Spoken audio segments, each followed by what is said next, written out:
दोस्तों, कहानी की शुरुआत होती है एक ग्रुप ऑफ सोल्जर्स से जो मिशन पूरा करने के बाद अपनी छोटी सी छुट्टी के दिन को एंजॉय करने के लिए अपने फैमिली के पास जा रहे होते हैं। इस ग्रुप में कैप्टन मैक्स और उसके कुछ होनहार टीम के मेंबर्स होते हैं, मगर उन्हें पता नहीं होता कि एक गैंग उनके रास्ते में घात लगाकर बैठा है। जैसे ही वे उनके करीब आते हैं, वो गैंग उनकी कार को जोर से टक्कर मारते हैं और फिर उन पर हमला करना शुरू कर देते हैं। मगर ग्रुप जल्दी से उन सबको संभाल लेता है और उनकी ही गन्स छीनकर उन्हें खत्म कर देता है। इसके बाद सीन शिफ्ट होता है एक फैमिली पर, जिसमें कार्ला और उसकी माँ लूसिया को दिखाया जाता है, जो सुबह सुबह कार्ला के अबॉर्शन के लिए निकल रहे होते हैं। मगर कार्ला काफी दुखी नजर आती है। तब उसकी माँ उसे हौसला देती है कि सब कुछ ठीक होगा। रास्ते में जब दोनों बाइक पर जा रहे होते हैं तो कार्ला को उल्टी जैसा एहसास होता है, तो वह जल्दी से बाइक रोकने के लिए कहती है। मगर इस बीच वह कुछ ऐसा देख लेती है जो बेहद खौफनाक होता है। दोनों तुरंत शहर की तरफ निकलते हैं ताकि लोकल अथॉरिटीज को वह सब कुछ बता सकें जो उन्होंने देखा था। मगर उनके पहुंचने से पहले ही एक ग्रुप उन्हें पकड़ लेता है। इसी बीच हम कैप्टन मैक्स को देखते हैं, जो अपने दोस्त के साथ एक बार से निकलता है। मगर वह जल्दी ही उस गैंग को देख लेता है जो फैमिली को परेशान कर रहा होता है। तब वह उनकी मदद करने के लिए दौड़ता है, मगर उसका दोस्त उसे रोकने की कोशिश करता है और कहता है कि वह गैंग कोई और नहीं बल्कि जोसेफो का है, जो यहाँ पर राज करता है। ये सब सुनने के बावजूद भी मैक्स उनकी मदद करने के लिए जाता है, जिससे उनके बीच फाइट शुरू हो जाती है। मैक्स जल्दी से उस गैंग के मेंबर्स को मारता है और जोसेफो के भाई रोमन को पकड़ लेता है। तभी पीछे से पुलिस ऑफिसर्स आते हैं और मैक्स को गन नीचे करने का आदेश देते हैं। तब मैक्स उन्हें बताता है कि वह आर्मी में है, लेकिन फिर भी वे उसकी बातों पर भरोसा नहीं करते। तब मैक्स अपना कार्ड उनकी तरफ फेंकता है, जिससे पुलिस वाले हैरान हो जाते और सारे बचे हुए गैंग के मेंबर्स को गिरफ्तार कर लेते हैं। इसके बाद लूसिया मैक्स को वह सारी कहानी बताती है जो उन्होंने देखी थी, जिससे तुरंत ही एक आर्मी फोर्स उस जगह पहुंचती है, जहां उन्हें एक मास ग्रेव मिलती है। वहां फौजियों को अजाब देकर कत्ल करके दफना दिया गया होता है और यह सब जोसेफो के कार्टेल का काम होता है। उसके बाद एक मीटिंग रखी जाती है सार्जेंट और सेक्रेटरी ऑफ स्टेट के बीच, जहां कैप्टन मैक्स और उसकी टीम को जिम्मेदारी दी जाती है कि वह इस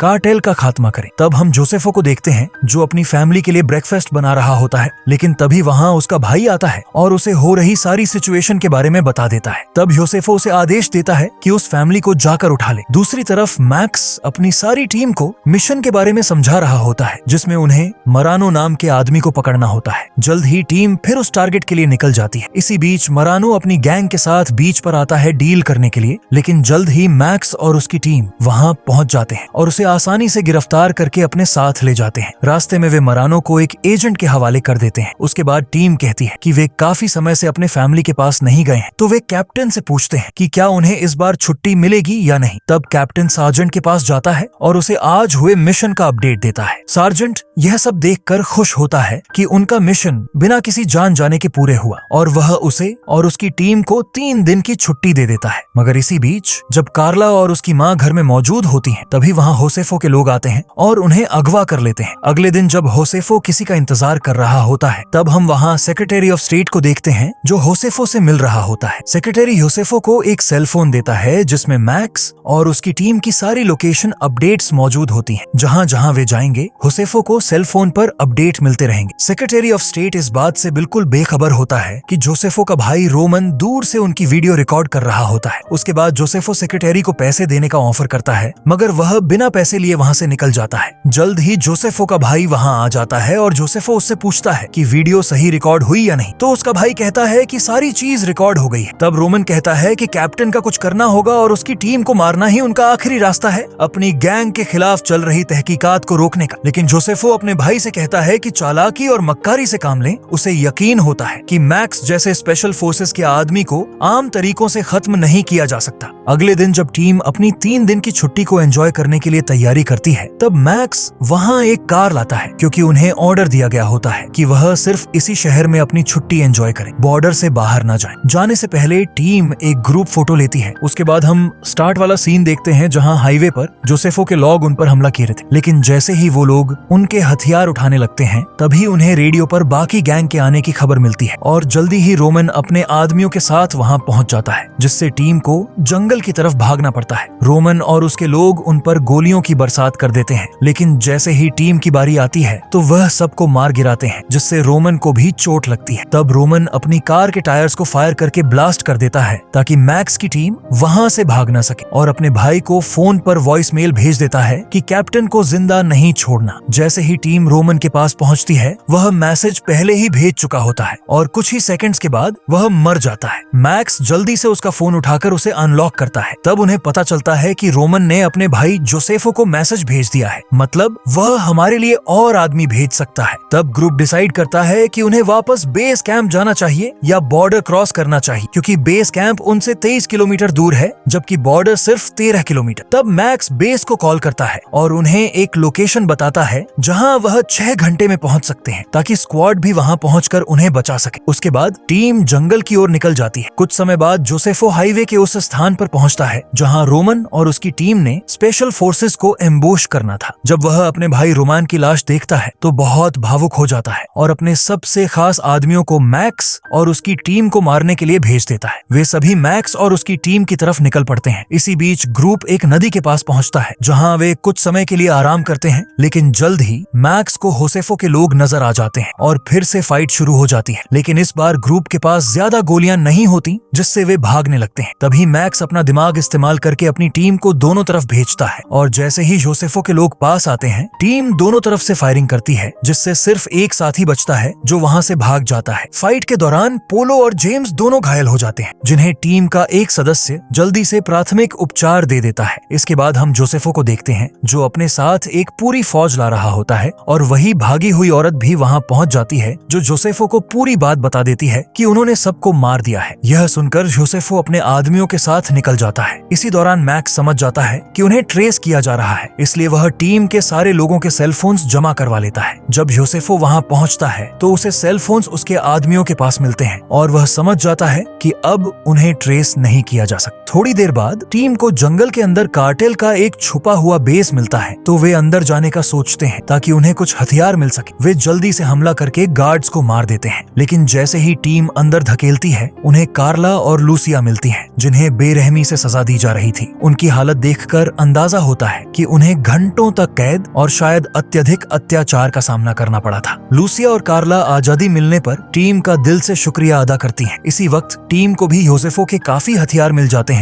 जिन्हें वे अपनी हिफाजत के लिए उठा लेते हैं, लेकिन जल्दी ही जोसेफो भी रात के अंधेरे में वहां पहुंचकर घात लगा लेता है। जैसे ही टीम बाहर निकलने वाली होती है जोसेफो और उसके लोग उन पर हमला कर देते हैं। जब जोसेफो के लोग बेस पर गोलियां बरसाते हैं तो टीम को पीछे हटना पड़ता है। जैसे ही सब अंदर चले जाते हैं पोलो भी वापस अंदर जाने की कोशिश करता है, लेकिन इसी बीच उसके पैर में गोली लग जाती है। मगर किस्मत से उसके साथ एक टीम का सदस्य होता है जो उसे तुरंत अंदर खींच लेता है। अंदर जाकर पूरी टीम अपनी अपनी पोजीशन ले लेती है और जोसेफो के आदमियों को मारना शुरू कर देती है, लेकिन जोसेफो गुस्से में और ज्यादा गोलियां चलवाता है और अपनी टीम को भी अंदर घुसने का हुक्म देता है। अंदर कार्ला और उसकी मां लूसिया भी हथियार उठा लेती हैं ताकि टीम की मदद कर सके, मगर लड़ाई और भी कठिन हो जाती है जब जोसेफो खुद अपने साथ एक मशीन गन ले आता है और दोबारा गोलियों की बारिश कर देता है। वे लोग पूरा बेस तहस नहस कर देते हैं, लेकिन टीम के किसी भी सदस्य को चोट नहीं पहुंचती। जैसे ही मशीन गन का गोला बारूद खत्म होता है मैक्स की टीम फिर से उन पर हमला कर देती है और पोलो स्नाइपर्स से दुश्मनों को निशाना बनाता है। तब मैक्स हाथ में ग्रेनेड लेकर मशीन गन के पास पहुंचता है और उसे उड़ाने के लिए फेंकता है, लेकिन जेम्स जब मैक्स को कवर दे रहा होता है तो वो वापस अंदर जाने के लिए दौड़ता है, मगर जोसेफो उसके पैर में गोली मारकर उसे घायल कर देता है, जिससे जेम्स क्रॉल करते हुए अपने आप को एक जगह महफूज कर लेता है। इस बीच जोसेफो के कुछ बंदे एक हिडन रास्ते से अंदर जाने की कोशिश करते हैं। जब कार्ला जेम्स के पास पहुंचता है तो उसे जेम्स काफी घायल मिलता है और वो सोचता है कि वो टीम के किसी मेंबर को बुलाएगा मदद करने के लिए, लेकिन उसके जाने से पहले ही जोसेफो के बंदे उस सीक्रेट रास्ते से आ जाते हैं और जेम्स पर गोलियां चलाना शुरू कर देते हैं। जेम्स अपनी आखिरी सांस तक उनसे लड़ता है और कार्ला को वहां से भाग जाने को कहता है। जैसे ही कार्ला वहां से भागती है तब जेम्स अपने हाथ में ग्रेनेड पकड़कर उस एरिया को उड़ा देता है। तब टीम दौड़कर जल्दी से उस एरिया पर जाती है जेम्स को देखने के लिए, लेकिन वहां उन्हें जेम्स का नामो निशान नहीं मिलता। यह देखकर मैक्स गुस्से में जोसेफो की तरफ बढ़ता है और पूरी टीम उसके पीछे पीछे दुश्मनों को मारते हुए आगे बढ़ती है। इसी बीच जोसेफो फिर से पोलो को गोली मार देता है और पोलो मारा जाता है। जब जोसेफो देखता है कि वह अकेला बचा है तो वह सरेंडर करने की पेशकश करता है। टीम अपनी बंदूकें ताने हुए होती है, तैयार कि जोसेफो को वहीं मार डाले, लेकिन मैक्स अपनी टीम को रोक लेता है और फैसला करता है कि जोसेफो के साथ बिना हथियारों के हाथ से लड़ाई होगी। दोनों के बीच लंबी लड़ाई होती है, दोनों एक दूसरे को बुरी तरह से मारते हैं, लेकिन अचानक जोसेफो चाकू निकालता है ताकि मैक्स को खत्म कर सके, मगर मैक्स जो एक बहादुर कप्तान है तुरंत हालात को काबू में ले लेता है। वह वह जोसेफो के चाकू को उसी के पैर में घुसा देता है, जिससे जोसेफो जमीन पर गिर जाता है। लेकिन मैक्स उसे मारता नहीं। वह कहता है, जितनी तबाही तुमने मचाई है उसकी सजा अब तुम्हें कानून और जेल में मिलेगी, और यही सही तरीका है। इसके बाद टीम पोलो की लाश के पास बैठकर शोक मनाती है। अगली सुबह स्क्वाड का हेलीकॉप्टर वहां पहुंच जाता है और बचे हुए टीम के सदस्यों को वापस बेस कैंप ले जाता है, और यहीं पर यह कहानी खत्म हो जाती है। अगर आपको यह कहानी अच्छी लगी हो तो वीडियो को लाइक करना न भूलें और चैनल को सब्सक्राइब करें। मैं मिलूंगा आपसे अगले वीडियो में, तब तक अपना ख्याल रखना। बाय।